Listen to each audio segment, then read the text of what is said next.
Hello everyone, welcome to mind boosting classes. इस video में हम क्लास 7 जियोग्राफी चैप्टर 5 वाटर के नोट्स देखने वाले हैं। तो चलिए स्टार्ट करते हैं इस वीडियो को। और मैं ऑलरेडी इस चैप्टर की जो कि है वाटर, इसकी एक्सप्लेनेशन वीडियो अपलोड कर चुकी हूँ इस चैनल पर, और साथ साथ क्वेश्चन आंसर्स की वीडियो इज़ ऑलरेडी अपलोडेड। तो दोनों ही वीडियोस अपलोडेड हैं हमारे चैनल पर। अगर आपने नहीं देखी तो मैं आपको वीडियोस की जो लिंक है डिस्क्रिप्शन में दे दूँगी, आप ज़रूर जा कर के देख लीजिएगा। इस वीडियो में हम नोट्स देखने वाले हैं। तो चलिए अब स्टार्ट करते हैं वीडियो को। और उससे पहले अगर आपने हमारे चैनल को अभी तक सब्सक्राइब नहीं किया so please do subscribe our channel.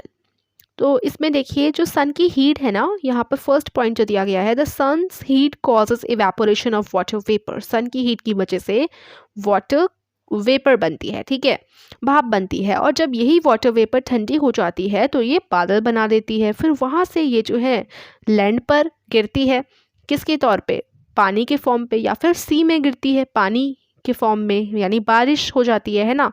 तो वाटर वेपर जब जाती है एटमॉस्फेयर में, उधर वो ठंडी होकर के क्लाउड्स फॉर्म करती है, क्लाउड से रेन होती है, एंड फिर इसी तरीके से होता है ना। तो ये पूरा का पूरा जो है वाटर साइकिल है, जिस प्रोसेस में क्या होता है कंटिन्यूसली जो चेंज होता है। अब देखो वाटर अपना फॉर्म चेंज कर रहा है यहाँ पर, पहले वो वेपर के फॉर्म में जा रहा है, भाप के फॉर्म में, फिर वो वाटर के मतलब लिक्विड के फॉर्म में नीचे आ रहा है बारिश की वजह से, है ना। तो वो जो है अपना कंटिन्यूसली चेंज कर रहा है form, and circulates between oceans atmosphere, और सर्कुलेट कर रहा है ओशियंस और एटमॉस्फेयर में, है ना। तो ये जो है, और फिर बाद में वो लैंड पर आ जा रहा है। तो ये जब वो चेंज करता है अपना फॉर्म और सर्कुलेट करता है between oceans atmosphere and land, is known as the water cycle. तो what is water cycle? The process by which water continuously changes its forms and circulates between ocean atmosphere and land is known as water cycle. उसके बाद हमारा अर्थ एक terrarium की तरह है। What is terrarium? Terrarium क्या होता है, आप देखिए, दिस इज कॉल्ड टेरेरियम। इसमें आप देखेंगे कि एक पॉट टाइप है, एंड इसमें सारे के सारे plants and usually small animals हैं। तो ये जो है टेरेरियम होता है, and earth is also like this. हमारा अर्थ भी एक टेरेरियम से ही मिलता जुलता है। हमारे अर्थ पे जो मेजर सोर्स है ना फ्रेश वाटर के, वो क्या क्या है? रिवर्स हैं, पॉन्ड्स हैं, स्प्रिंग्स हैं, और ग्लेशियर्स हैं। वेरी इंपॉर्टेंट, ध्यान रखिएगा। Major source of fresh water जो ओशन बॉडीज हैं और सीज हैं, उनमें कैसा पानी है? पानी है, नमकीन पानी है।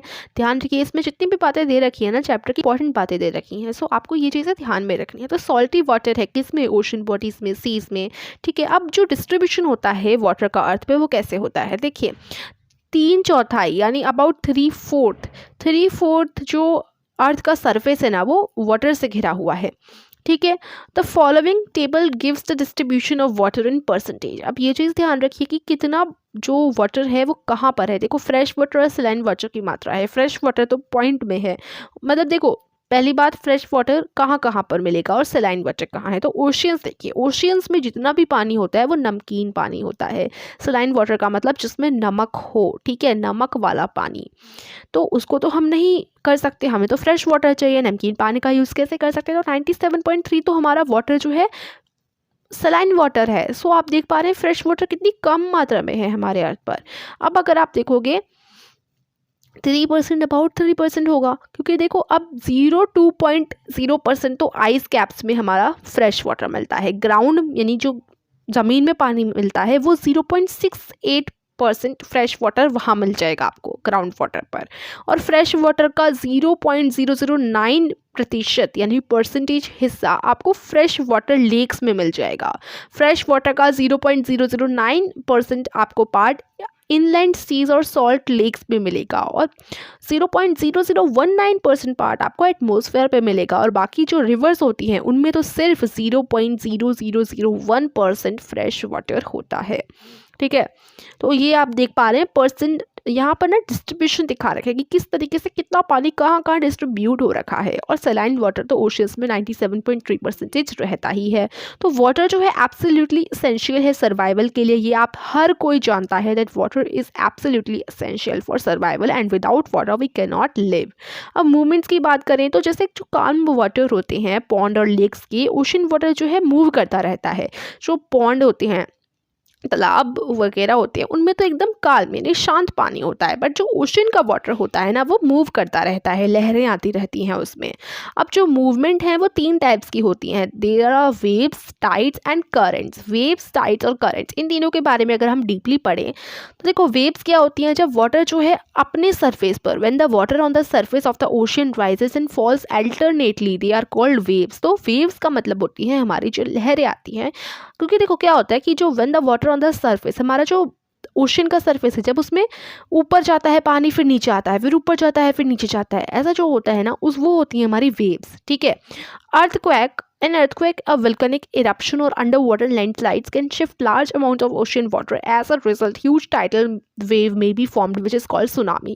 और सुनामी वेव्स की वजह से ही आती है, जब हाई वेव हो जाती है ना बहुत ज़्यादा ऐसे करके, तो वो फिर जो है सुनामी आ जाती है। अर्थक्वेक हो गया, वोल्केनिक इरप्शन हो गया, और जब पानी के अंदर लैंडस्लाइड हो जाती हैं तो उन्हीं वजह से जो है ओशन का वाटर जो है ना वो काफ़ी लार्ज अमाउंट में शिफ्ट कर जाता है, और इसी वजह से जो है काफ़ी बड़ी वेव बन जाती है, और फिर उसे सुनामी बोल देते हैं। सुनामी जो है साउथ ईस्ट ओशियन कोस्ट में दिसंबर 2004 में आई थी एक सुनामी, वो काफ़ी ज़्यादा भयंकर थी, तो उसके बारे में आपको यहाँ पर बातें दी गई हैं कि दिसंबर 2004 में वो सुनामी आई थी। अब टाइड्स की बात करें तो rhythmic rise and fall of ocean water twice in a day is called tide. अब टाइड्स क्या होते हैं, टाइड्स में जो है कि रिथमिक मतलब राइज और फॉल जो ओशन वाटर का होता है, जैसे अगर आप कभी बीच पर या कहीं गए होंगे तो पानी, जैसे देखो ये लैंड है, पानी पहले इधर तक आएगा, ठीक है, मतलब देखो पानी ऐसे चल रहा है तो पानी क्या करेगा, पहले आगे चला जाता है लैंड से, ठीक है। उसके बाद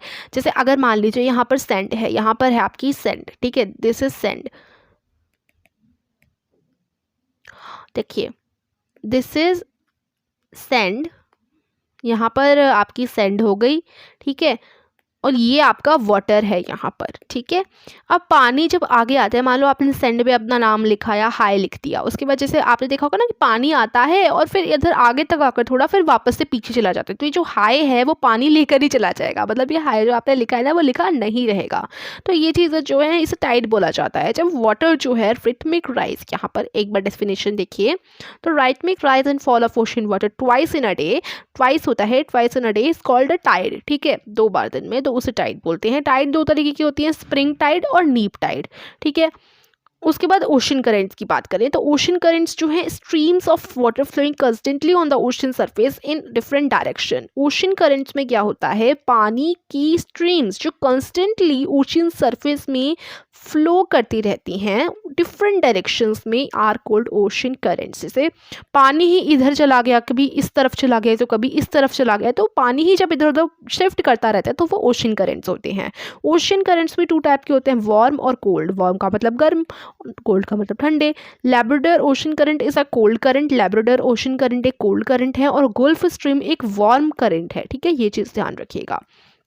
Labrador ocean current is a cold current while the gulf stream is a warm current. तो ये आपके पूरे नोट्स थे, यही इंपॉर्टेंट पॉइंट्स थे चैप्टर के, एंड आई होप ये वीडियो आपको पसंद आई हो, तो वीडियो को लाइक और चैनल को सब्सक्राइब कीजिए। Thank you for